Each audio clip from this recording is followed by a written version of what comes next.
So top 8 at 8 programme ਦੇਖ ਰਹੇ ਸਾਰੇ ਦਰਸ਼ਕਾਂ ਦਾ ਮੈਂ ਗਗਨਦੀਪ ਸਵਾਗਤ ਕਰਦਾ।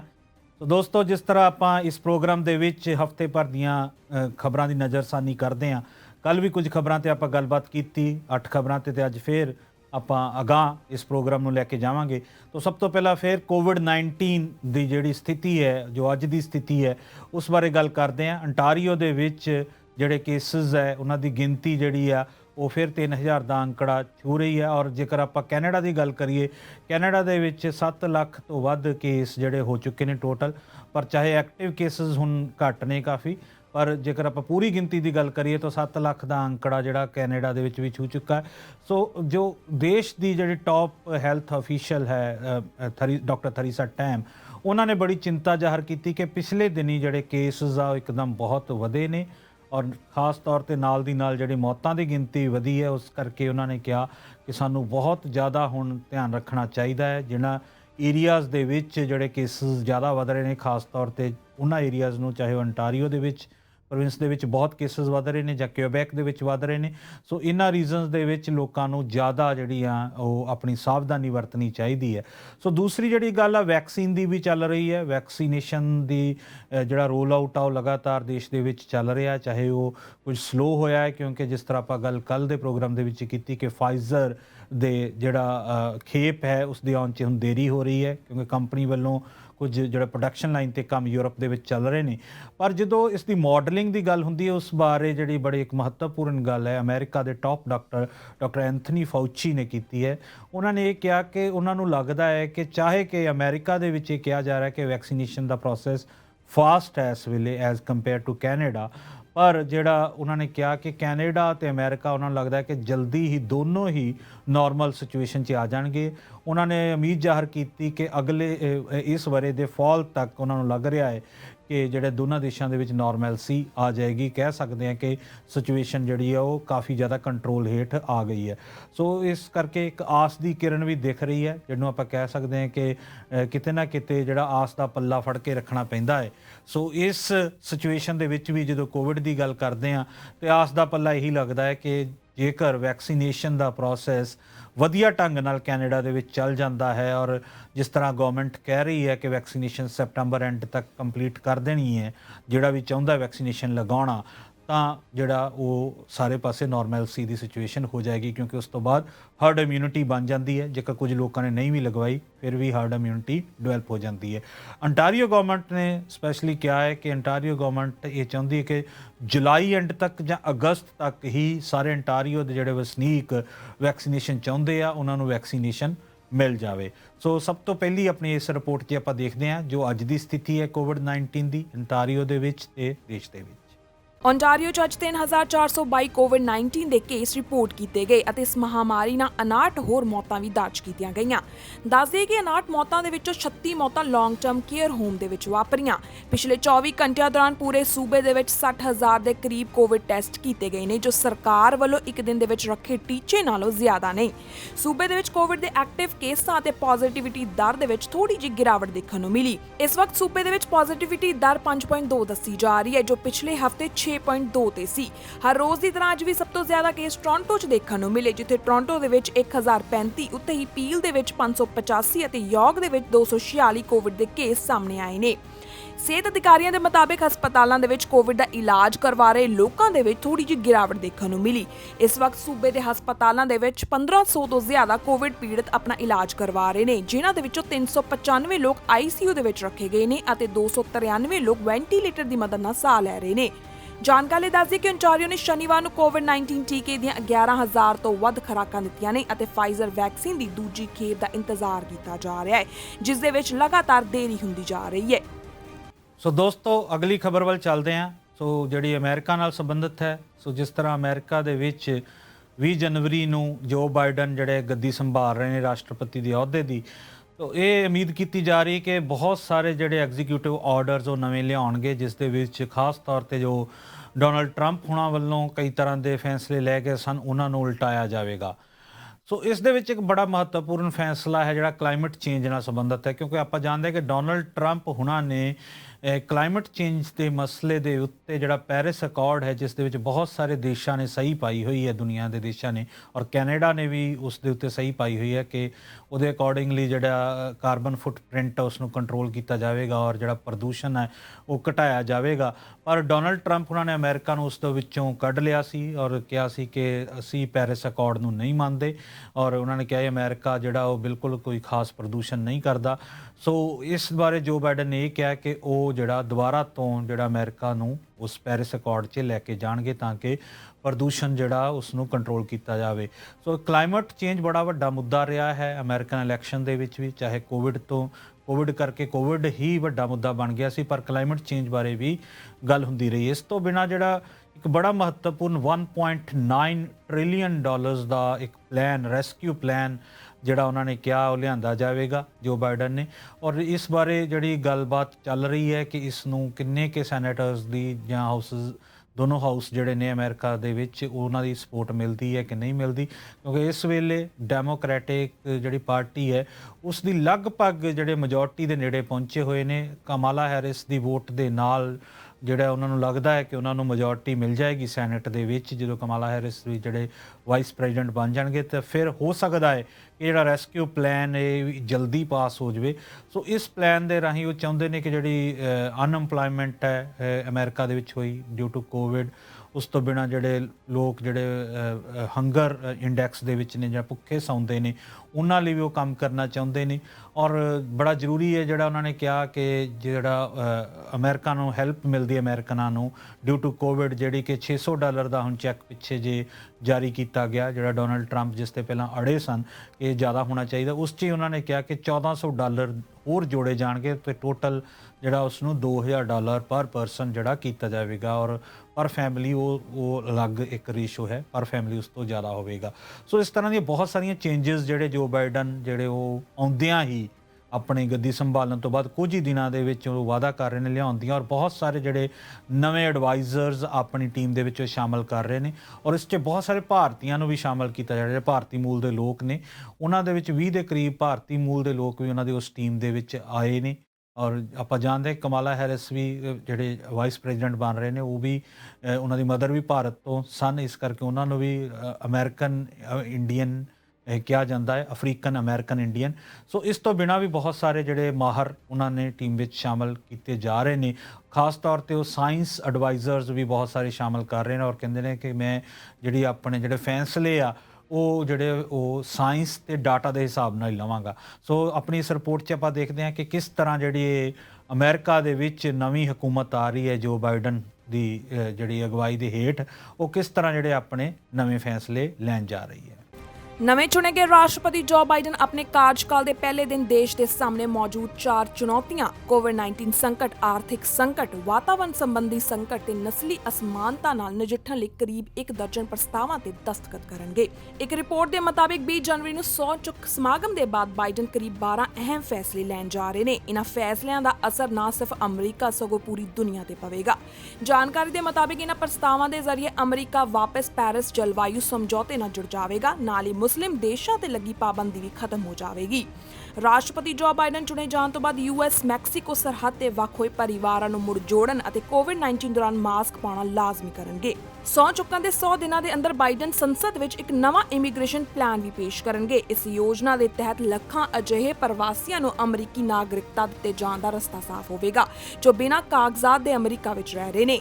ਬਾਈਡਨ ਨੇ ਕੋਰੋਨਾ ਵਾਇਰਸ ਰਿਲੀਫ ਪੈਕੇਜ ਦੇ ਤਹਿਤ 1.9 ਟ੍ਰਿਲੀਅਨ ਅਮਰੀਕੀ ਡਾਲਰ ਦੀ ਸਹਾਇਤਾ ਰਾਸ਼ੀ ਦਿੱਤੇ ਜਾਣ ਦਾ ਵੀ ਐਲਾਨ ਕੀਤਾ ਹੈ।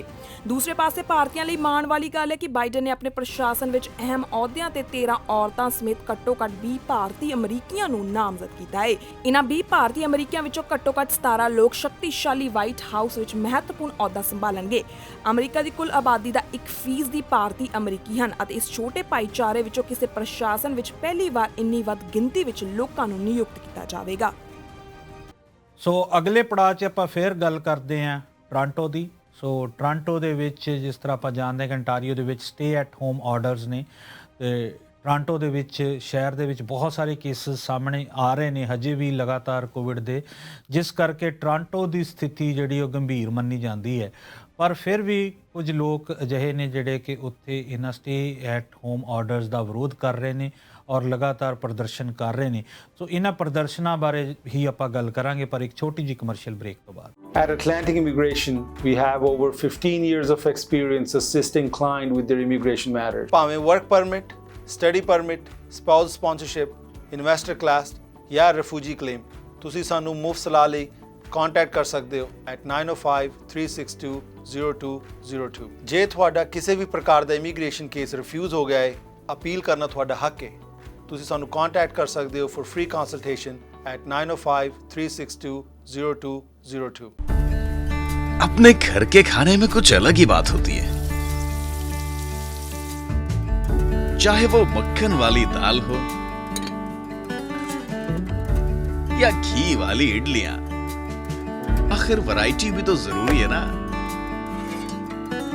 और जब टाइम ना मिले तब क्या? खाना जो भी हो, ब्राड्स का स्वाद और अपनों का साथ हमेशा आपके साथ रहेगा। Brar's, food culture of India. ਜੀਤੇ ਯਾਰ, ਟਰੱਕ ਅੱਜ ਫਿਰ ਖਰਾਬ ਹੋ ਗਿਆ। ਮੈਂ ਤੇ ਪਹਿਲਾਂ ਹੀ ਕਿਹਾ ਸੀ ਕਿ ਇਹਨੂੰ East cost diesel truck centre ਤੇ ਲੈ ਕੇ ਜਾਓ, ਜਿੱਥੇ ਸਰਟੀਫਾਈਡ 30 ਸਾਲਾਂ ਤੋਂ ਵੱਧ ਤਜਰਬੇ ਵਾਲੇ ਮਕੈਨਿਕਾਂ ਦੀ ਟੀਮ ਤੁਹਾਡੇ ਟਰੱਕ ਦੀ ਹਰ ਤਰ੍ਹਾਂ ਦੀ ਰਿਪੇਅਰ, ਆਇਲ ਤੇ filter change, diagnostic, electric diagnose, engine ਅਤੇ ਟਰਾਂਸਮਿਸ਼ਨ ਦੀ ਰੀਬਿਲਡ ਕਰਦੀ ਏ। ਹਰ ਮੇਕ ਅਤੇ ਮਾਡਲ ਦੇ ਟਰੱਕਾਂ ਦੀ ਰਿਪੇਅਰ ਲਈ ਪਹੁੰਚੋ East cost diesel truck centre ਤੇ ਜਾਂ ਕਾਲ ਕਰੋ 9055640002।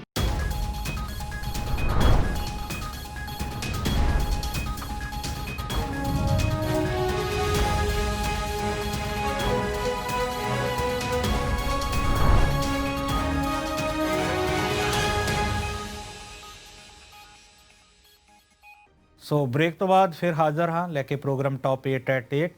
ਸੋ ਆਪਾਂ ਗੱਲ ਕਰ ਰਹੇ ਸੀ ਕਿ ਸਟੇ ਐਟ ਹੋਮ ਆਰਡਰਸ ਦਾ ਵਿਰੋਧ ਕੀਤਾ ਜਾ ਰਿਹਾ ਕੁਝ ਪ੍ਰਦਰਸ਼ਨਕਾਰੀਆਂ ਵੱਲੋਂ। ਸੋ ਟੋਰਾਂਟੋ ਡਾਊਨਟਾਊਨ 'ਚ ਕੱਲ੍ਹ ਬਹੁਤ ਸਾਰੇ ਪ੍ਰਦਰਸ਼ਨਕਾਰੀਆਂ ਵੱਲੋਂ ਪ੍ਰਦਰਸ਼ਨ ਕੀਤੇ ਗਏ। ਉਹ ਲਗਾਤਾਰ ਜਿਹੜਾ ਵਿਰੋਧ ਕਰ ਰਹੇ ਸਨ ਕਿ ਜਿਹੜੇ ਸਟੇ ਐਟ ਹੋਮ ਆਰਡਰਸ ਜਾਂ ਲੋਕਡਾਊਨ ਆ, ਜਿਸ ਕਰਕੇ ਜਿਹੜੇ ਬਿਜ਼ਨੈਸਿਸ ਬੰਦ ਕੀਤੇ ਗਏ ਨੇ, ਉਹਨਾਂ ਨੇ ਕਿਹਾ ਕਿ ਸਾਡੀ ਆਜ਼ਾਦੀ ਦੇ ਉੱਤੇ ਇੱਕ ਸਿੱਧੀ ਸੱਟ ਮਾਰੀ ਜਾ ਰਹੀ ਹੈ। ਉਹ ਐਂਟੀ ਮਾਸਕ ਵੀ ਨੇ ਲੋਕ, ਉਹਨਾਂ ਦੇ ਵਿੱਚ ਜਿਹੜੇ ਸ਼ਾਮਲ ਹੁੰਦੇ, ਕਹਿੰਦੇ ਮਾਸਕ ਵੀ ਸਾਨੂੰ ਜਿਹੜੇ ਪਾਉਣੇ ਜ਼ਰੂਰੀ ਨਾ ਕੀਤੇ ਜਾਣ। ਸੋ ਕਿਉਂਕਿ ਇਸ ਵੇਲੇ 5 ਤੋਂ ਵੱਧ ਦੀ ਜਿਹੜੀ ਪਬਲਿਕ ਗੈਦਰਿੰਗ ਹੈ ਉਹ ਉਸ ਦੀ ਮਨਾਹੀ ਹੈ। ਸੋ ਟੋਰਾਂਟੋ ਪੁਲਿਸ ਨੇ ਉਹਨਾਂ ਦੇ ਉੱਤੇ ਜਿਹੜੇ ਕਾਰਵਾਈ ਕੀਤੀ ਪੁਲਿਸ ਨੇ, ਔਰ ਪੁਲਿਸ ਨੇ ਜਿਹੜੇ ਉਹਨਾਂ ਦੇ ਅਗਵਾਈ ਕਰ ਰਹੇ ਸਨ ਉਹਨਾਂ ਨੂੰ 3 ਜਾਣਿਆਂ ਨੂੰ ਅਰੈਸਟ ਵੀ ਕੀਤਾ। ਉਹਨਾਂ 'ਤੇ 18 ਦੇ ਕਰੀਬ ਚਾਰਜਸ ਲਗਾਏ ਗਏ। ਸੋ ਇੱਕ 49 ਸਾਲ ਦੀ ਉਮਰ ਦੇ ਜੈਂਟਸ ਤੇ ਨਾਲ ਇੱਕ ਲੇਡੀ, ਉਹਨਾਂ ਨੂੰ ਵੀ ਅਰੈਸਟ ਕੀਤਾ ਗਿਆ। ਸੋ ਪੁਲਿਸ ਨੇ ਇਹੀ ਕਿਹਾ ਕਿ ਪ੍ਰੋਟੈਸਟ ਜਿਹੜਾ ਸ਼ਾਂਤੀਪੂਰਵਕ ਕਰਨਾ ਉਹ ਇੱਕ ਰਾਈਟ ਹੈ ਲੋਕਾਂ ਦਾ, ਪਰ ਕਿਉਂਕਿ ਹੁਣ ਸਟੇ ਐਟ ਹੋਮ ਆਰਡਰਸ ਨੇ ਔਰ ਉਹਨਾਂ ਆਰਡਰਸ ਦੀ ਪਾਲਣਾ ਕਰਨੀ ਬੜੀ ਜ਼ਰੂਰੀ ਹੈ। ਸੋ ਦੋਸਤੋ, ਇੱਥੇ ਇਹ ਗੱਲ ਫਿਰ ਕਰਨੀ ਬਣਦੀ ਹੈ ਕਿ ਜਦੋਂ ਆਪਾਂ ਚਾਹੁੰਦੇ ਹਾਂ ਕਿ ਜਿਹੜੇ ਕੇਸਿਸ ਦੀ ਗਿਣਤੀ ਘੱਟ ਹੋਵੇ ਔਰ ਜਿਹੜੇ ਕੇਸਿਸ ਕੋਵਿਡ ਦੇ ਉਹ ਜਿਹੜੇ ਖਤਮ ਹੋਣ, ਕਿਉਂਕਿ ਜਿਹੜਾ ਹੈਲਥ ਸਿਸਟਮ ਹੈ ਉਸ ਦੇ ਉੱਤੇ ਬਹੁਤ ਜ਼ਿਆਦਾ ਬੋਝ ਪੈ ਰਿਹਾ ਹੈ। ਆਪਣੇ ਹੈਲਥ ਵਰਕਰਸ ਨੂੰ ਬਹੁਤ ਮੁਸ਼ਕਲ ਆ ਰਹੀ ਹੈ ਜਦੋਂ ਜਿਹੜੇ ਹਸਪੀਟਲਸ ਨੇ ਉਹਨਾਂ ਦੇ ਵਿੱਚ ਕੋਈ ਵੀ ਬੈੱਡ ਖਾਲੀ ਨਹੀਂ ਰਹਿੰਦਾ। ICU ਵੀ ਜਿਹੜੇ ਬਿਲਕੁਲ ਫੁੱਲ ਚੱਲ ਰਹੇ ਹੋਣ ਤਾਂ ਜਿਹੜੇ ਆਪਣਾ ਹੈਲਥ ਸਿਸਟਮ ਉਹ ਕਲੈਪਸ ਹੋਣ ਦੇ ਕੰਢੇ ਪਹੁੰਚ ਜਾਂਦਾ ਹੈ। ਕੈਨੇਡਾ ਦਾ ਜਿਹੜਾ ਹੈਲਥ ਸਿਸਟਮ ਉਹ ਹੈ ਇਸ ਤਰ੍ਹਾਂ ਦਾ ਕਿ ਇੱਕ ਲਿਮਿਟਡ ਰਿਸੋਰਸਿਸ ਨੇ, ਔਰ ਕਿਉਂਕਿ ਫ੍ਰੀ ਹੈਲਥ ਸਿਸਟਮ ਹੈ ਤਾਂ ਉਹ ਲਿਮਿਟਡ ਰਿਸੋਰਸਿਸ ਦੇ ਹਿਸਾਬ ਨਾਲ ਲੋਕਾਂ ਨੂੰ ਇਹ ਸਹੂਲਤ ਦਿੱਤੀ ਜਾਂਦੀ ਹੈ। ਆਪਾਂ ਜਾਣਦੇ ਹਾਂ ਕਿ ਬਰੈਂਪਟਨ ਏਰੀਏ ਦੀ ਵੀ ਜੇਕਰ ਗੱਲ ਕਰੀਏ ਤਾਂ ਜਿਹੜਾ ਇੱਕੋ ਹੀ ਹਸਪੀਟਲ ਹੈ ਉਸ ਦੇ ਉੱਤੇ ਕਿੰਨਾ ਲੋਡ ਹਰ ਵੇਲੇ ਰਹਿੰਦਾ ਹੈ। ਆਮ ਦਿਨਾਂ ਦੇ ਵਿੱਚ ਵੀ ਉਹ ਬਹੁਤ ਜ਼ਿਆਦਾ ਉੱਥੇ ਰਸ਼ ਰਹਿੰਦਾ ਸੀ, ਪਰ ਹੁਣ ਕੋਵਿਡ ਦੀ ਸਿਚੁਏਸ਼ਨ ਦੇ ਵਿੱਚ ਤਾਂ ਉੱਥੇ ਹੋਰ ਜ਼ਿਆਦਾ ਸਥਿਤੀ ਗੰਭੀਰ ਬਣੀ ਰਹਿੰਦੀ ਹੈ। ਪਰ ਜਦੋਂ ਇਸ ਤਰ੍ਹਾਂ ਲੋਕ ਇਕੱਠੇ ਹੋ ਕੇ ਔਰ ਬਿਨਾਂ ਕਿਸੇ ਹਦਾਇਤ ਦਾ ਪਾਲਣ ਕੀਤੇ ਹੋਏ ਪ੍ਰਦਰਸ਼ਨ ਕਰਨਗੇ ਔਰ ਵਿਰੋਧ ਕਰਨਗੇ, ਖਾਸ ਤੌਰ 'ਤੇ ਲੋਕਡਾਊਨ ਦਾ ਵਿਰੋਧ ਕਰਨਗੇ, ਤਾਂ ਉਦੋਂ ਜਿਹੜੀ ਸਥਿਤੀ ਹੋਰ ਚਿੰਤਾਜਨਕ ਬਣ ਜਾਂਦੀ ਹੈ। ਸੋ ਆਪਾਂ ਦੇਖਦੇ ਹਾਂ ਆਪਣੀ ਰਿਪੋਰਟ ਦੇ ਵਿੱਚ ਕਿ ਕਿਸ ਤਰ੍ਹਾਂ ਇਹ ਪ੍ਰਦਰਸ਼ਨ ਜਿਹੜੇ ਉਹ ਕੀਤੇ ਜਾ ਰਹੇ ਨੇ ਇਹਨਾਂ ਲੋਕਾਂ ਵੱਲੋਂ, ਜੋ ਐਂਟੀ ਲੋਕਡਾਊਨ ਪ੍ਰੋਟੈਸਟ ਕੀਤੇ ਜਾ ਰਹੇ ਨੇ, ਤੇ ਉਸ 'ਤੇ ਪੁਲਿਸ ਕਿਸ ਤਰ੍ਹਾਂ ਕਾਰਵਾਈ ਕਰ ਰਹੀ। 14 ਜਨਵਰੀ ਤੋਂ ontario ਦੇ ਵਿੱਚ ਸ਼ੁਰੂ ਹੋਏ ਸਟੇ ਐਟ ਹੋਮ ਆਰਡਰ ਦੀ ਉਲੰਘਣਾ ਕਰਨ ਵਾਲੇ 18 ਲੋਕਾਂ ਨੂੰ ਕੱਲ ਟੋਰਾਂਟੋ ਪੁਲਿਸ ਵੱਲੋਂ ਚਾਰਜ ਕੀਤਾ ਗਿਆ। ਜਾਣਕਾਰੀ ਦੱਸਦੀ ਕਿ ਕੱਲ ਟੋਰਾਂਟੋ ਦੇ ਵਿੱਚ ਕੁਝ ਪ੍ਰਦਰਸ਼ਨਕਾਰੀਆਂ ਵੱਲੋਂ ਐਂਟੀ ਲਾਕਡਾਊਨ ਪ੍ਰੋਟੈਸਟ ਕੀਤਾ ਗਿਆ ਅਤੇ ਸੂਬੇ ਦੇ ਵਿੱਚ ਲਗਾਏ ਗਏ ਆਰਡਰ ਨੂੰ ਨਜ਼ਰ ਅੰਦਾਜ਼ ਕਰਕੇ ਇਹਨਾਂ ਪ੍ਰਦਰਸ਼ਨਕਾਰੀਆਂ ਵੱਲੋਂ ਬਿਨਾਂ ਮਾਸਕ ਪਾਏ ਅਤੇ ਸੋਸ਼ਲ ਡਿਸਟੈਂਸ ਨੂੰ ਮੇਨਟੇਨ ਨਾ ਰੱਖਦੇ ਹੋਏ ਪ੍ਰਦਰਸ਼ਨ ਕੀਤਾ ਜਾ ਰਿਹਾ ਸੀ, ਜਿਸ ਤੋਂ ਬਾਅਦ ਟੋਰਾਂਟੋ ਪੁਲਿਸ ਵੱਲੋਂ ਇਸ ਪ੍ਰੋਟੈਸਟ ਨੂੰ ਆਰਗੇਨਾਈਜ਼ ਕਰਨ ਵਾਲੇ 3 ਲੋਕਾਂ ਨੂੰ ਗ੍ਰਿਫਤਾਰ ਕੀਤਾ ਗਿਆ। ਦੱਸਦੇ ਕਿ ਇਹਨਾਂ 3 ਲੋਕਾਂ 'ਚ ਇੱਕ 38 ਸਾਲ ਦੀ ਔਰਤ ਵੀ ਸ਼ਾਮਲ ਹੈ ਤੇ ਪ੍ਰਦਰਸ਼ਨ ਕਰਦੇ ਹੋਏ ਪ੍ਰਦਰਸ਼ਨਕਾਰੀਆਂ ਵੱਲੋਂ ਇੱਕ ਪੁਲਿਸ ਅਧਿਕਾਰੀ ਤੇ ਹਮਲਾ ਵੀ ਕੀਤਾ ਗਿਆ। ਟੋਰਾਂਟੋ ਪੁਲਿਸ ਨੇ ਸੂਬਾਈ ਸਟੇ ਐਟ ਹੋਮ ਆਰਡਰ ਦੀ ਪਾਲਣਾ ਕਰਨ ਵਿੱਚ ਅਸਫਲ ਰਹਿਣ ਦੇ 18 ਦੋਸ਼ ਵੀ ਲਗਾਏ ਜੋ ਇਸ ਸਮੇਂ ਸੂਬੇ ਦੇ ਵਿੱਚ ਲਾਗੂ ਹਨ। ਇਸ ਘਟਨਾ ਤੇ ਟਿੱਪਣੀ ਕਰਦੇ ਟੋਰਾਂਟੋ ਪੁਲਿਸ ਸਰਵਿਸ ਦੇ ਇੱਕ ਬੁਲਾਰੇ ਨੇ ਕਿਹਾ ਕਿ 18 ਵਿਅਕਤੀਆਂ ਨੂੰ ਇਸ ਕਾਨੂੰਨ ਦੀ ਉਲੰਘਣਾ ਕਰਦੇ ਹੋਏ ਚਾਰਜ ਕੀਤਾ ਗਿਆ, ਪਰ ਅਜਿਹੇ ਕਈ ਹੋਰ ਵਿਅਕਤੀ ਇਸ ਪ੍ਰੋਟੈਸਟ ਦੇ ਵਿੱਚ ਹੋ ਸਕਦੇ ਹਨ ਜਿਨ੍ਹਾਂ ਤੇ ਮਲਟੀਪਲ ਚਾਰजेस ਲਗਾਏ ਗਏ ਨੇ। ਇੱਕ ਵੱਡੇ ਗਰੁੱਪ ਨੇ ਯੋਂਗ ਸਟਰੀਟ ਤੇ ਪ੍ਰੋਟੈਸਟ ਕਰਨ ਤੋਂ ਪਹਿਲਾਂ ਟੋਰਾਂਟੋ ਦੇ ਯੋਂਗ ਡੰਡਾਸ ਸਕੁਅਰ ਤੇ ਮਾਸਕ ਵਿਰੋਧੀ ਮੁਜ਼ਾਹਰਾ ਕਰਦਿਆਂ ਸੂਬੇ ਦੇ ਵਿੱਚ ਰਹਿਣ ਸਹਿਣ ਦੇ ਆਦੇਸ਼ ਦੀ ਉਲੰਘਣਾ ਵੀ ਕੀਤੀ। ਇਸ ਪ੍ਰੋਟੈਸਟ ਦੇ ਵਿੱਚ ਪੁਲਿਸ ਨੇ 22 ਸਾਲਾ ਵਿਅਕਤੀ ਨੂੰ ਵੀ ਗ੍ਰਿਫਤਾਰ ਕੀਤਾ ਜਿਸ ਨੇ ਕਥਿਤ ਤੌਰ ਤੇ ਇੱਕ ਪੁਲਿਸ ਅਧਿਕਾਰੀ ਤੇ ਹਮਲਾ ਕੀਤਾ ਸੀ। ਇਹ ਆਦਮੀ ਅਪਰਾਧਿਕ ਦੋਸ਼ਾਂ ਦਾ ਵੀ ਸਾਹਮਣਾ ਕਰ ਰਿਹਾ ਹੈ ਜਿਸ ਦੇ ਵਿੱਚ ਇੱਕ ਪੁਲਿਸ ਅਧਿਕਾਰੀ ਉੱਤੇ ਹਮਲਾ ਕਰਨਾ ਤੇ ਦੂਜਾ ਪੁਲਿਸ ਅਧਿਕਾਰੀ ਨੂੰ ਰੋਕਣਾ ਵੀ ਸ਼ਾਮਲ ਹਨ। ਇਸ ਸਮੇਂ ਸੂਬੇ ਦੀ ਸਥਿਤੀ ਕਿੰਨੀ ਖਰਾਬ ਹੈ ਇਹ ਅਸੀਂ ਸਭ ਜਾਣਦੇ ਹਾਂ। ਕੋਵਿਡ ਦੇ ਕੇਸ ਵੱਧਦੇ ਜਾ ਰਹੇ ਨੇ ਤੇ ਇਹਨਾਂ ਲੋਕਾਂ ਵੱਲੋਂ ਇਕੱਠ ਕਰਕੇ ਸਰਕਾਰ ਦੀਆਂ तमाम ਕੋਸ਼ਿਸ਼ਾਂ ਤੇ ਪਾਣੀ ਫੇਰਿਆ ਜਾ ਰਿਹਾ ਹੈ ਜਿਸ ਨੂੰ ਸਮਝਣ ਦੀ ਲੋੜ ਹੈ। ਦੋਸਤੋ ਅਗਲੇ ਖਬਰ ਵੱਲ ਆਪਾਂ ਚੱਲਦੇ ਹਾਂ। ਅਗਲੀ ਖਬਰ ਜਿਹੜੀ ਉਹ ਭਾਰਤ ਨਾਲ ਸੰਬੰਧਿਤ ਹੈ। ਕਿਸਾਨ ਅੰਦੋਲਨ ਦੀ ਗੱਲ ਕਰਦੇ ਹਾਂ। ਕਿਸਾਨ ਅੰਦੋਲਨ ਦੇ ਵਿੱਚ ਜਿਹੜੀ ਸੰਯੁਕਤ ਕਿਸਾਨ ਮੋਰਚਾ ਹੈ ਜਿਸ ਦੇ ਵਿੱਚ ਪੰਜਾਬ ਦੀਆਂ 32 ਕਿਸਾਨ ਯੂਨੀਅਨਸ ਤੇ ਨਾਲ ਜਿਹੜੀਆਂ ਭਾਰਤ ਦੀਆਂ ਹੋਰ ਕਿਸਾਨ ਯੂਨੀਅਨਸ ਵੀ ਉਸ ਮੋਰਚੇ ਦੇ ਵਿੱਚ ਨੇ। ਲਗਭਗ 40 ਦੇ ਕਰੀਬ ਕਿਸਾਨ ਯੂਨੀਅਨਸ ਦਾ ਮੋਰਚਾ ਹੈ। ਉਸ ਦੀ ਬੜੀ ਮਹੱਤਵਪੂਰਨ ਮੀਟਿੰਗ 17 ਤਰੀਕ ਨੂੰ ਕੀਤੀ ਗਈ। ਸੋ ਉਸ ਮੀਟਿੰਗ ਦੇ ਵਿੱਚ ਬਹੁਤ ਸਾਰੇ ਫੈਸਲੇ ਲਏ ਗਏ ਔਰ ਸਭ ਤੋਂ ਜਿਹੜਾ ਮਹੱਤਵਪੂਰਨ ਉਸ ਦੇ ਵਿੱਚ ਜਿਹੜੀ ਗੱਲ ਹੋਣੀ ਸੀ ਕਿ ਉਹ 26 ਜਨਵਰੀ ਦੀ ਜਿਹੜੀ ਪਰੇਡ ਕਿਸਾਨ ਪਰੇਡ ਹੋਣੀ ਹੈ ਗਣਤੰਤਰ ਦਿਵਸ ਦੇ ਵਿੱਚ ਉਸ ਦੀ ਰੂਪਰੇਖਾ ਦਾ ਉਹਨਾਂ ਨੇ ਐਲਾਨ ਕਰਨਾ ਸੀ। ਸੋ ਕਿਸਾਨਾਂ ਨੇ ਇਹੀ ਕਿਹਾ ਕਿ ਜਿਹੜੀ ਪਰੇਡ ਹੈ ਉਹ ਜਿਹੜੀ ਸ਼ਾਂਤੀਪੂਰਵਕ ਕੀਤੀ ਜਾਵੇਗੀ। ਜਿਹੜੀ ਕਿਸਾਨ ਯੂਨੀਅਨ ਨੇ ਉਸ ਤੋਂ ਬਾਅਦ ਪ੍ਰੈਸ ਕਾਨਫਰੰਸ ਕੀਤੀ ਸੰਯੁਕਤ ਕਿਸਾਨ ਮੋਰਚੇ ਨੇ ਔਰ ਉਸ ਦੇ ਵਿੱਚ ਕੱਕਾ ਜੀ ਜਿਹੜੇ ਕਿਸਾਨ ਲੀਡਰ ਨੇ ਉਹ ਸ਼ਾਮਲ ਹੋਏ, ਡਾਕਟਰ ਦਰਸ਼ਨਪਾਲ ਸ਼ਾਮਲ ਹੋਏ, ਯੋਗਿੰਦਰ ਯਾਦਵ ਤੇ ਹੋਰ ਵੀ ਬਹੁਤ ਸਾਰੇ ਜਿਹੜੇ ਭਾਰਤ ਦੇ ਕਿਸਾਨ ਲੀਡਰ ਨੇ ਇਸ ਮੋਰਚੇ ਦੇ ਵਿੱਚ ਜਿਨ੍ਹਾਂ ਦੀ ਯੂਨੀਅਨਾਂ ਕੰਮ ਕਰ ਰਹੀਆਂ ਨੇ, ਅੰਦੋਲਨ ਕਰ ਰਹੀਆਂ ਨੇ, ਉਹਨਾਂ ਨੇ ਸਾਂਝੇ ਤੌਰ ਤੇ ਕਿਹਾ ਕਿ ਇਹ ਜਿਹੜਾ ਪਰੇਡ ਹੈ ਇਹ ਸ਼ਾਂਤੀਪੂਰਵਕ ਪਰੇਡ ਹੋਵੇਗੀ ਔਰ ਬਹੁਤ ਵੱਡੀ ਗਿਣਤੀ 'ਚ ਕਿਸਾਨ ਇਸ ਦੇ ਵਿੱਚ ਸ਼ਾਮਲ ਹੋਣਗੇ। ਦਿੱਲੀ ਦੀ ਆਊਟਰ ਰਿੰਗ 'ਚ ਪਰੇਡ ਕੱਢੀ ਜਾਵੇਗੀ। ਇਸ ਪਰੇਡ ਉਹਨਾਂ ਨੇ ਕਿਹਾ ਬਿਲਕੁਲ ਵੀ ਅਸੀਂ ਜਨਪਥ ਤੇ ਜਾਂ ਲਾਲ ਕਿਲੇ ਵੱਲ ਨੂੰ ਇਸ ਦੇ ਵਿੱਚ ਨਹੀਂ ਜਾਣਾ। ਅਸੀਂ ਉਸ ਦੇ ਵਿੱਚ ਵੱਖੋ ਵੱਖਰੀਆਂ ਝਾਕੀਆਂ ਤਿਆਰ ਕਰਾਂਗੇ ਜਿਸ ਦੇ ਵਿੱਚ ਜਿਹੜਾ ਕਿਸਾਨਾਂ ਦਾ ਜਿਹੜੇ ਕਿਸਾਨ ਜਿਸ ਤਰ੍ਹਾਂ ਕੰਮ ਕਰਦੇ ਨੇ ਆਪਣੇ ਖੇਤਾਂ ਦੇ ਵਿੱਚ ਉਸ ਚੀਜ਼ ਨੂੰ ਪ੍ਰਦਰਸ਼ਿਤ ਕੀਤਾ ਜਾਵੇਗਾ। ਸੋ ਆਪਾਂ ਜਾਣਦੇ ਕਿ ਗਣਤੰਤਰ ਦਿਵਸ ਪਰੇਡ ਤੇ ਵੀ ਝਾਕੀਆਂ ਕੱਢੀਆਂ ਜਾਂਦੀਆਂ, ਵੱਖੋ ਵੱਖਰੇ ਰਾਜਾਂ ਦੀਆਂ ਝਾਕੀਆਂ ਹੁੰਦੀਆਂ ਨੇ। ਸੋ ਲਗਭਗ ਉਸ ਤਰਜ਼ ਤੇ ਹੀ ਇਸ ਪਰੇਡ ਦੀ ਉਹ ਕਹਿੰਦੇ ਅਸੀਂ ਤਿਆਰੀ ਕਰਾਂਗੇ ਤਾਂ ਕਿ ਜਿਹੜੇ ਲੋਕ ਆਮ ਲੋਕ ਵੀ ਉਸ ਨੂੰ ਦੇਖਣ ਕਿ ਕਿਸ ਤਰ੍ਹਾਂ ਜਿਹੜੇ ਸਾਡੇ ਕਿਸਾਨ ਇੰਨੇ ਦਿਨਾਂ ਤੋਂ ਲਗਾਤਾਰ ਉਹ ਸੜਕਾਂ ਤੇ ਬੈਠੇ ਨੇ ਔਰ ਫਿਰ ਵੀ ਉਹ ਚਾਹੁੰਦੇ ਨੇ ਕਿ ਜਿਹੜਾ ਦੇਸ਼ ਦੀ ਏਕਤਾ ਤੇ ਅਖੰਡਤਾ ਬਣੀ ਰਵੇ ਤੇ ਜਿਹੜੀਆਂ ਉਹਨਾਂ ਦੀਆਂ ਡਿਮਾਂਡਸ ਆ ਉਹਨਾਂ ਨੂੰ ਜਿਹੜੀ ਸਰਕਾਰ ਜਲਦੀ ਮੰਨੇ। ਉਹ ਕਿਸਾਨ ਲੀਡਰਾਂ ਨੇ ਇਹ ਵੀ ਉਸ ਪ੍ਰੈਸ ਕਾਨਫਰੰਸ ਦੇ ਵਿੱਚ ਕਿਹਾ ਕਿ ਅਸੀਂ ਜਿਹੜੇ ਸਾਡੀਆਂ ਲਗਭਗ 12 ਦੇ ਕਰੀਬ ਡਿਮਾਂਡ ਸੀ ਅਸੀਂ ਲਗਭਗ 8-10 ਡਿਮਾਂਡਸ ਤਾਂ ਛੱਡ ਹੀ ਚੁੱਕੇ ਹਾਂ। ਸਾਡੀਆਂ ਹੁਣ ਮੇਨ 2 ਹੀ ਮੁੱਖ ਡਿਮਾਂਡਸ ਨੇ ਕਿ ਇੱਕ ਤਾਂ ਇਹ ਤਿੰਨੋਂ ਜਿਹੜੇ ਕਾਨੂੰਨ ਨੇ ਉਹ ਵਾਪਸ ਲਏ ਜਾਣ ਤੇ ਨਾਲ ਦੀ ਨਾਲ ਜਿਹੜੀ ਦੂਜੀ ਡਿਮਾਂਡ ਹੈ ਕਿ MSP ਨੂੰ ਕਾਨੂੰਨੀ ਹੱਕ ਮੰਨਿਆ ਜਾਵੇ ਕਿਸਾਨਾਂ ਦਾ ਕਿ ਉਹਨਾਂ ਨੂੰ ਕਾਨੂੰਨੀ ਤੌਰ ਤੇ ਦੇਸ਼ ਦੇ ਵਿੱਚ ਕਿਤੇ ਵੀ ਉਹ ਜੇਕਰ ਫਸਲ ਵੇਚਦੇ ਨੇ ਤੇ ਉਹਨਾਂ ਨੂੰ MSP ਜਿਹੜਾ ਉਹ ਮਿਲੇਗਾ ਹੀ ਮਿਲੇਗਾ। ਇਸ ਤੋਂ ਬਿਨਾਂ ਵੀ ਜਿਹੜਾ ਕਿਸਾਨਾਂ ਨੇ ਗੱਲ ਕੀਤੀ ਕਿ ਜਿਹੜੀ ਸੁਪਰੀਮ ਕੋਰਟ ਦੇ ਵਿੱਚ ਹੀਅਰਿੰਗ ਹੈ ਕੱਲ੍ਹ ਨੂੰ ਉਸ 'ਤੇ ਵੀ ਉਹਨਾਂ ਨੇ ਨਜ਼ਰ ਰੱਖੀ ਹੋਈ ਹੈ ਕਿ ਉਸ ਹੀਅਰਿੰਗ 'ਚ ਸੁਪਰੀਮ ਕੋਰਟ ਹੁਣ ਕੀ ਕਹਿੰਦੀ ਹੈ ਕਿਉਂਕਿ ਜਿਹੜੀ ਸੁਪਰੀਮ ਕੋਰਟ ਨੇ ਇੱਕ ਕਮੇਟੀ ਬਣਾਈ ਸੀ ਉਸ ਤੋਂ ਵੀ ਇੱਕ ਮੈਂਬਰ ਉਹ ਛੱਡ ਚੁੱਕੇ ਨੇ ਔਰ ਹੋ ਸਕਦਾ ਹੈ ਕਿ ਸੁਪਰੀਮ ਕੋਰਟ ਉਸ 'ਚ ਇੱਕ ਮੈਂਬਰ ਨੂੰ ਹੋਰ ਸ਼ਾਮਲ ਕਰੇ। ਸੋ ਉਸ ਦੇ ਵਿੱਚ ਵੀ ਕਿਸਾਨ ਯੂਨੀਅਨ ਦੇ ਵਿੱਚ ਇੱਕ ਯੂਨੀਅਨ ਨੇ ਅਪੀਲ ਕੀਤੀ ਹੋਈ ਕਿ ਇਹਨਾਂ ਜਿਹੜੇ ਤਿੰਨੋਂ ਮੈਂਬਰਸ ਨੂੰ ਉਹ ਬਦਲਿਆ ਜਾਵੇ। ਸੋ ਇਸ ਤੋਂ ਇਲਾਵਾ ਕਿਸਾਨਾਂ ਨੇ ਇਹ ਕਿਹਾ ਕਿ ਜਿਹੜਾ ਸੰਕਲਪ ਦਿਵਸ ਹੈ ਸ਼੍ਰੀ ਗੁਰੂ ਗੋਬਿੰਦ ਸਿੰਘ ਜੀ ਦਾ ਜਨਮ ਦਿਨ ਜਿਹੜਾ ਗੁਰਪੁਰਬ ਆ ਰਿਹਾ ਹੈ ਉਸ 'ਤੇ 20 ਜਨਵਰੀ ਨੂੰ ਸੰਕਲਪ ਦਿਵਸ ਵੀ ਉਹਨਾਂ ਨੇ ਕਿਹਾ ਅਸੀਂ ਮਨਾਉਣਾ ਹੈ ਔਰ ਉਹਨਾਂ ਨੇ ਦੇਸ਼ ਵਾਸੀਆਂ ਨੂੰ ਔਰ ਵਿਸ਼ਵ ਭਰ 'ਚ ਬੈਠੇ ਸਾਰੇ ਲੋਕਾਂ ਨੂੰ ਜਿਹੜੇ ਕਿਸਾਨਾਂ ਦੇ ਹਿਤੈਸ਼ੀ ਨੇ ਉਹਨਾਂ ਨੂੰ ਅਪੀਲ ਕੀਤੀ ਕਿ ਉਸ ਦਿਨ ਦੇਹ ਸ਼ਿਵਾ ਵਰ ਮੋਹਿ ਸ਼ਬਦ ਦਾ ਗਾਇਨ ਕਰਨ ਜਿੱਥੇ ਵੀ ਉਹ ਹੋਣ 11 ਵਜੇ ਤੋਂ ਲੈ ਕੇ 1 ਵਜੇ ਤੱਕ ਉਸ ਸ਼ਬਦ ਦਾ ਗਾਇਨ ਕਰਨ ਤਾਂ ਕਿ ਲੋਕਾਂ ਦੇ ਵਿੱਚ ਫਿਰ ਦ੍ਰਿੜ ਸ਼ਕਤੀ ਆਵੇ ਕਿ ਇਸ ਅੰਦੋਲਨ ਦੇ ਵਿੱਚ ਉਹਨਾਂ ਨੇ ਜਿੱਤ ਪ੍ਰਾਪਤ ਕਰਨੀ ਹੈ। ਇਸ ਤੋਂ ਬਿਨਾਂ ਇੱਕ ਕਿਸਾਨ ਆਗੂ ਰਾਕੇਸ਼ ਟਕੈਤ ਨੇ ਕਿਹਾ ਕਿ ਕਿਸਾਨ ਜਿਹੜੇ ਆ ਉਹ ਲੰਬਾ ਸਮਾਂ ਜਿਹੜੀ ਇਸ ਜੰਗ ਦੀ ਤਿਆਰੀ ਕਰਕੇ ਆਏ ਹੋਏ ਨੇ। ਉਹਨਾਂ ਨੂੰ ਪਤਾ ਹੈ ਕਿ ਲੜਾਈ ਲੰਬੀ ਚੱਲੇਗੀ ਔਰ ਹੋ ਸਕਦਾ ਹੈ, ਉਹਨਾਂ ਨੇ ਕਿਹਾ ਕਿ ਸਾਨੂੰ 2024 ਤੱਕ ਇੱਥੇ ਬੈਠਣਾ ਪਵੇ। 2024 ਦਾ ਮਤਲਬ ਹੈ ਕਿ ਜਦੋਂ ਅਗਲੀ ਆਮ ਇਲੈਕਸ਼ਨ ਹੋਣੀ ਹੈ ਭਾਰਤ ਦੀ ਲੋਕ ਸਭਾ ਦੀ, ਸੋ ਉਹਨਾਂ ਨੂੰ ਲੱਗਦਾ ਹੈ ਕਿ ਉਦੋਂ ਤੱਕ ਵੀ ਅਸੀਂ ਬੈਠਣ ਦੀ ਤਿਆਰੀ ਕਰਕੇ ਆਏ ਹਾਂ। ਸੋ ਆਪਾਂ ਆਪਣੀ ਰਿਪੋਰਟ ਦੇ ਵਿੱਚ ਦੇਖਦੇ ਹਾਂ ਕਿ ਇਸ ਅੰਦੋਲਨ ਦੇ ਵਿੱਚ ਹੁਣ ਕੀ ਕੁਝ ਨਵਾਂ ਵਾਪਰ ਰਿਹਾ ਹੈ। ਦਿੱਲੀ ਦੀਆਂ ਸਰਹੱਦਾਂ ਤੇ ਕਿਸਾਨਾਂ ਦਾ ਧਰਨਾ ਪ੍ਰਦਰਸ਼ਨ ਜਾਰੀ ਹੈ। ਕਿਸਾਨ ਅੰਦੋਲਨ ਦਾ ਅੱਜ 53ਵਾਂ ਦਿਨ ਸੀ। ਕਿਸਾਨਾਂ ਦੀ ਮੰਗ ਹੈ ਕਿ ਖੇਤੀ ਕਾਨੂੰਨ ਰੱਦ ਕੀਤੇ ਜਾਣ ਅਤੇ ਘੱਟੋ-ਘੱਟ ਸਮਰਥਨ ਮੁੱਲ MSP ਦੀ ਕਾਨੂੰਨੀ ਗਾਰੰਟੀ ਦਿੱਤੀ ਜਾਵੇ, ਜਦਕਿ ਸਰਕਾਰ ਇਹਨਾਂ ਕਾਨੂੰਨਾਂ ਦੇ ਵਿੱਚ ਸੋਧ ਲਈ ਤਿਆਰ ਹੈ। ਉੱਥੇ ਇਸ ਸੰਬੰਧ ਵਿੱਚ ਕਿਸਾਨ ਆਗੂਆਂ ਵੱਲੋਂ ਮੀਟਿੰਗ ਤੋਂ ਬਾਅਦ ਪ੍ਰੈਸ ਕਾਨਫਰੰਸ ਕੀਤੀ ਗਈ, ਜਿਸ ਵਿੱਚ ਉਹਨਾਂ 26 ਜਨਵਰੀ ਨੂੰ ਹੋਣ ਵਾਲੀ ਪਰੇਡ ਅਤੇ ਹੋਰਨਾਂ ਗਤੀਵਿਧੀਆਂ ਤੇ ਆਪਣੇ ਵਿਚਾਰ ਰੱਖੇ। ਪ੍ਰੈਸ ਕਾਨਫਰੰਸ ਦੌਰਾਨ ਸ਼ਿਵ ਕੁਮਾਰ ਕੱਕਾ ਨੇ ਕਿਹਾ ਕਿ ਸਰਕਾਰ ਦਾ ਇਹ ਰਵੱਈਆ ਸਹੀ ਨਹੀਂ ਹੈ। ਜੋ ਲੋਕ ਅੰਦੋਲਨ ਦਾ ਸਹਿਯੋਗ ਕਰ ਰਹੇ ਨੇ, ਉਹਨਾਂ ਨੂੰ ਜਾਣਬੁੱਝ ਕੇ ਸਰਕਾਰ ਪਰੇਸ਼ਾਨ ਕਰ ਰਹੀ ਹੈ।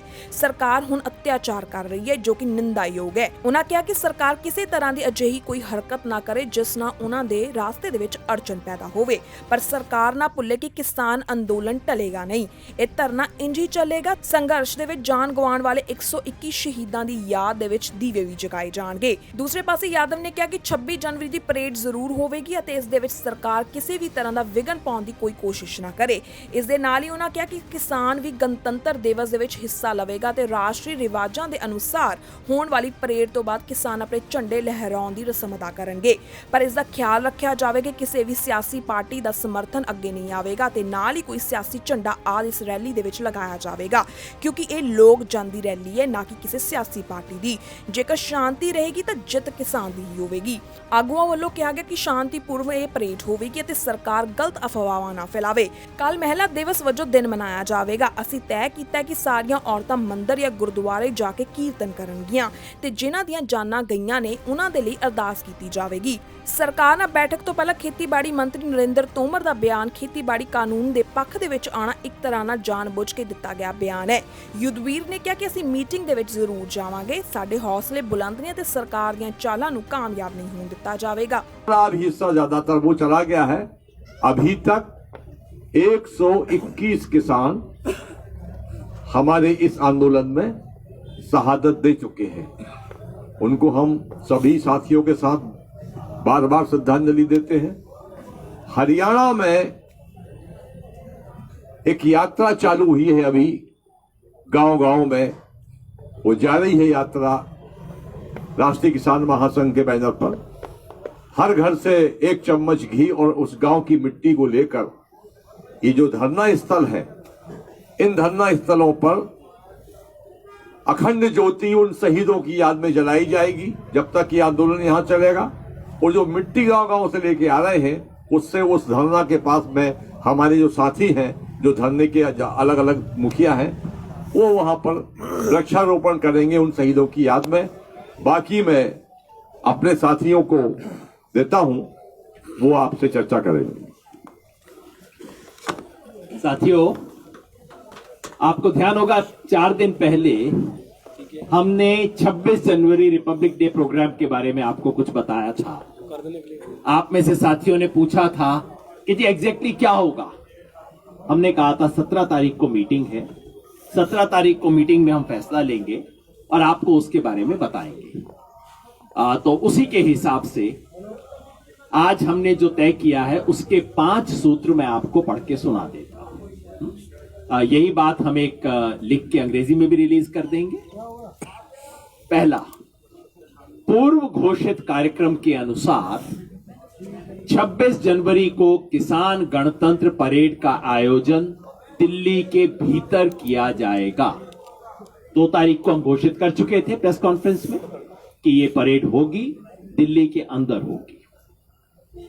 जवान के साथ किसान भी गणतंत्र दिवस पर गण की संप्रभुता का उत्सव मनाएगा। गणतंत्र दिवस क्या है? गण ऊंचा है, बाकी सब छोटा है, जनता ऊंची है, सर्वोच्च है। उसे हमारा जवान मनाता है यूनिफॉर्म पहन के, लेकिन ये जो जवान है ये तो यूनिफॉर्म में किसान है, तो किसान भी मनाएगा अपने गण की संप्रभुता का उत्सव। Point number 1। 2, ਸੋ ਦੋਸਤੋ ਅਗਲੀ ਜਿਹੜੀ ਖਬਰ ਹੈ ਉਹ ਵੀ ਕਿਸਾਨ ਅੰਦੋਲਨ ਨਾਲ ਹੀ ਸੰਬੰਧਿਤ ਹੈ। ਸੋ ਕਿਸਾਨ ਅੰਦੋਲਨ ਦੇ ਵਿੱਚ ਜਿਹੜੇ ਲੋਕ ਸ਼ਮੂਲੀਅਤ ਕਰ ਰਹੇ ਨੇ ਉਹਨਾਂ ਨੂੰ ਨਾਲ ਬਹੁਤ ਸਾਰੇ ਲੋਕ ਸਪੋਰਟ ਵੀ ਕਰ ਰਹੇ ਨੇ, ਸਹਿਯੋਗ ਦੇ ਰਹੇ ਨੇ। ਖਾਸ ਤੌਰ ਤੇ ਜਦੋਂ ਆਪਾਂ ਜਾਣਦੇ ਹਾਂ ਕਿ 121 ਤੋਂ ਵੱਧ ਜਿਹੜੇ ਕਿਸਾਨ ਉਹ ਸ਼ਹੀਦ ਹੋ ਚੁੱਕੇ ਨੇ, ਉਹਨਾਂ ਨੇ ਆਪਣੇ ਜਾਨਾਂ ਗਵਾ ਚੁੱਕੇ ਨੇ ਇਸ ਅੰਦੋਲਨ ਨਾਲ ਜਿਹੜੇ ਜੁੜੇ ਹੋਏ ਸਨ। ਸੋ ਉਹਨਾਂ ਦੇ ਪਰਿਵਾਰਾਂ ਨੂੰ ਵੀ ਕੁਝ ਲੋਕ ਮਦਦ ਕਰ ਰਹੇ ਨੇ। ਕਿਸਾਨਾਂ ਦੇ ਉੱਥੇ ਆਉਣ ਜਾਣ ਦੇ ਵਿੱਚ ਕੁਝ ਟਰਾਂਸਪੋਰਟਰ ਵੀਰ ਵੀ ਮਦਦ ਕਰ ਰਹੇ ਨੇ। ਸੋ ਭਾਰਤ ਦੀ ਇੱਕ agency NIA national investigation agency ਨੇ 40 ਤੋਂ ਵੱਧ ਲੋਕਾਂ ਨੂੰ ਸਮਨ ਜਾਰੀ ਕੀਤੇ ਨੇ, ਨੋਟਿਸ ਜਾਰੀ ਕੀਤੇ ਨੇ। ਸੋ ਉਹ ਨੋਟਿਸ ਕੀ ਕਹਿੰਦੇ ਨੇ, ਕਿਸ ਤਰ੍ਹਾਂ ਉਹਨਾਂ ਦਾ ਪ੍ਰਭਾਵ ਪਿਆ ਔਰ ਕੀ ਉਸ ਬਾਰੇ ਕਿਸਾਨ ਯੂਨੀਅਨਾਂ ਸੋਚਦੀਆਂ ਨੇ, ਇਸ ਬਾਰੇ ਆਪਾਂ ਗੱਲ ਕਰਦੇ ਹਾਂ ਪਰ ਇੱਕ ਛੋਟੀ ਜਿਹੀ ਬ੍ਰੇਕ ਤੋਂ ਬਾਅਦ। Harpreet Rakhra the most trustable realtor Jarvis and Carlton ਤੇ ਨਵੇਂ ਲਾਈਫਸਟਾਈਲ ਨਾਲ ਹੈਰੀਟੇਜ ਤੇ ਇਨੋਵੇਸ਼ਨ ਦਾ ਵਧੀਆ ਕੰਬੀਨੇਸ਼ਨ ਅਤੇ ਡਾਊਨਟਾਊਨ ਟੋਰਾਂਟੋ ਦੀ ਸ਼ਾਨਦਾਰ ਲੋਕੇਸ਼ਨ, ਮੇਨ ਅਮਿਨਿਟੀਜ਼ ਤੋਂ ਵਾਕਿੰਗ ਡਿਸਟੈਂਸ ਤੇ ਸਾਰੀਆਂ ਮੇਨ ਫੈਸਿਲਿਟੀਜ਼ ਦੇ ਨਾਲ ਡਾਊਨਟਾਊਨ ਟੋਰਾਂਟੋ ਦੇ ਵਿੱਚ ਰਹਿਣ ਦਾ ਇੱਕ ਨਵਾਂ ਤੇ ਸਭ ਤੋਂ ਯੂਨੀਕ ਸਟਾਈਲ। ਹੋਰ ਇਨਫੋਰਮੇਸ਼ਨ ਵਾਸਤੇ ਕੰਟੈਕਟ ਕਰੋ ਹਰਪ੍ਰੀਤ ਰੱਖੜਾ ਨਾਲ 6477205454। ਨਿਊ ਸਮਾਈਲ ਡੈਂਚਰ ਕਲੀਨਿਕ, ਇੱਥੇ complete denture, partial denture, flexible denture, immediate denture ਤੇ ਇੰਪਲਾਂਟਡ ਡੈਂਚਰ ਕੀਤੇ ਜਾਂਦੇ ਹਨ। ਡੈਂਚਰ ਰਿਲੇਟਡ ਸਾਰਾ ਕੰਮ ਸਾਡੀ ਲੈਬ ਦੇ ਵਿੱਚ ਹੀ ਹੁੰਦਾ ਹੈ, ਇਸ ਲਈ ਕੁਆਲਿਟੀ ਵਧੀਆ ਤੇ ਕੀਮਤਾਂ ਮੁਨਾਸਿਬ ਹੁੰਦੀਆਂ ਹਨ। ਸਾਡੇ ਨਾਲ ਡੈਂਟਿਸਟ ਦੀ ਪੂਰੀ ਟੀਮ ਜੁੜੀ ਹੋਈ ਹੈ। ਦੰਦ ਕਢਵਾਉਣ ਲਈ ਜਾਂ ਲਗਵਾਉਣ ਲਈ ਜਾਂ ਫਿਰ ਇੰਪਲਾਂਟਡ ਡੈਂਚਰ ਕਰਵਾਉਣ ਲਈ ਹਮੇਸ਼ਾ ਯਾਦ ਰੱਖੋ new smile denture clinic. Denture related ਸਾਰੀਆਂ ਜ਼ਰੂਰਤਾਂ ਲਈ ਕਾਲ ਕਰੋ 416 746 4500। ट्रैफिक टिकटां, स्पीडिंग दी ticket, stunt driving, careless driving, suspended licence ते गड्डी चलाउणा जां फिर रेड लाइट कैमरे दी टिकट होवे। पॉइंट सेवर दे कानूनी एक्सपर्ट अफोर्डेबल ऑप्शनां नाल तुहाडे जुर्माने घट जां फिर माफ करवा सकदे हन। ਇਹ ਹਾਰੇ ਹੋਏ ਕੇਸਾਂ ਦੀ ਅਪੀਲ ਵੀ ਕਰਦੇ ਹਨ। ਟ੍ਰੈਫਿਕ ਟਿਕਟਾਂ ਨਾਲ ਆਪ ਨਜਿੱਠਣ ਦੀ ਬਜਾਏ ਪੁਆਇੰਟ ਸੇਵਰ ਦੇ ਐਕਸਪਰਟਸ ਨੂੰ ਕਾਲ ਕਰੋ 844 764 6877 844 764 6877।